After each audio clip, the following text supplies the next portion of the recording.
ipinamasa ni Pio S. Francisco. Sa Bisaya, Mindanao, Kailocohan, Kabikulan, dapat ikaw ay umusbong at bukang bibig ng bayan upang lalo mong pag-isahin damdaming Pilipino para sa taong 2000 ang ating pagsulong. Sa mga kanayunan o saan mang panig ng bansa tulad na Britanya, Rusya, Hapon, Pransya at Italia, umunlad sila na ang gamit sariling wika nila. Bakit di sikapin ating wika'y palaganapin na?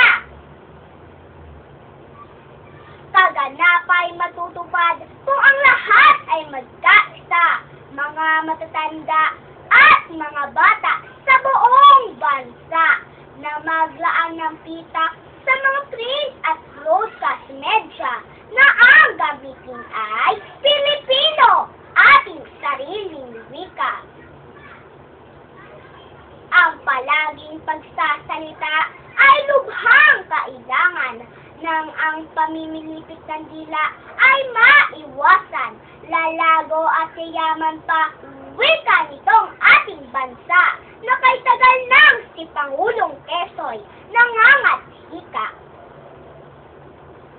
Isang linggong pagdiriwang taon-taon ay sapat ba sa pagpaunlad at papalaganap sa inang wika, taga-Dex?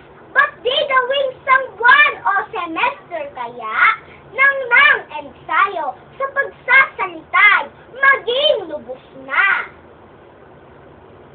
Wikang Pilipino, ako'y sabik na sa iyong pagyabong.